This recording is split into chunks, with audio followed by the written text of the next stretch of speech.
Welcome to Camtasia Studio 7. If you're new to Camtasia Studio and you want to get started quickly, you're in the right place. We encourage you to watch this 5-minute video to learn the basics of using the editor, including how to navigate the timeline, make some basic edits, and add special effects. The preview window is where you see the video during playback. The playback controls are located under the preview window. In fact, the video you're watching in the preview window is a sample project playing directly from the timeline you see below. After you watch this video, we hope you take some time to practice what you've learned using the content on the timeline. So let's start with the timeline. This is where you assemble and edit your videos. At the top of the timeline, tick marks represent time in terms of minutes and seconds. When building a video, you'll work in a horizontal manner, beginning from the left and moving sequentially through time towards the right. To make precise cuts and selection, use the zoom slider to magnify the view of the timeline. And when adding elements to your video, such as a call-out or audio clips, these are placed on different tracks. Tracks are created automatically, when you need them, when elements are added to the timeline. So depending on your video, you may be working with several tracks at one time. To change the position of an element on the timeline, just drag it. To change the length of an element, drag the edges in either direction. An important part of the timeline is the playhead. The playhead moves the timeline and indicates the current frame displayed in the preview window. To view your video, click play in the preview window. Notice how the video and the timeline's playhead stay in sync? Click anywhere on the timeline and the playhead moves to that point. The green section of the playhead is called the in point. Click and drag the in point to make the beginning of a selection. The red section of the playhead is called the out point. Just click and drag the out point to make the end of a selection. To bring the sections of the playhead back together, double-click the gray playhead. To split a video clip, position the playhead at the desired location and click the split button.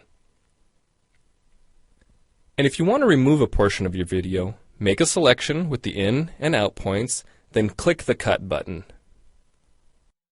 If you make a mistake while editing, click the undo button. Next, we'll look at the clip bin and the library. The clip bin holds recordings, audio files, images, and title slides being used in the project you're currently working on. Then there's the library. It stores video clips, intros, callouts, title slides, and other elements that you want to use from project to project.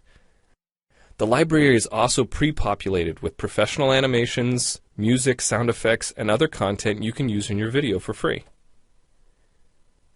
To add your own clips or video sequences to the library, make a selection on the timeline, right-click, and choose Add to Library.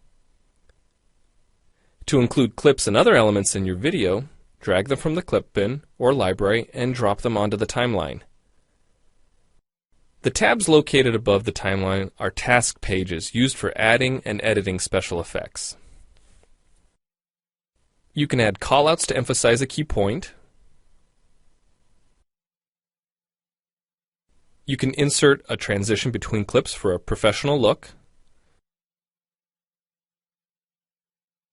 Apply zoom and pan effects to focus on important details. And draw attention to the cursor by changing the color, size, and more.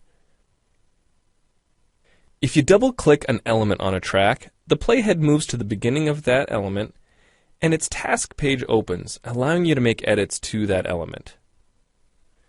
So we've shown you a few ways you can navigate and edit your video, but how do you get content into your video? Well, to make a new screen recording, click the Record Screen button. If you already have an audio or video recording to use, click the Import Media button. When you've made edits and added effects to your video and you're ready to share it, you need to produce the project to create a shareable video. Click the Produce and Share button, step through the wizard, and Camtasia Studio creates a viewer-friendly, shareable MP4 file ready to upload to screencast.com, your blog, or a website. Well, it's time for you to try Camtasia Studio out for yourself using the content on the timeline. The help file in Camtasia Studio will help you use each of the Camtasia Studio features and applications. The Learning Center on TechSmith.com has in-depth video tutorials and other sample projects to download and practice with. So we hope you enjoy Camtasia Studio. And happy screencasting!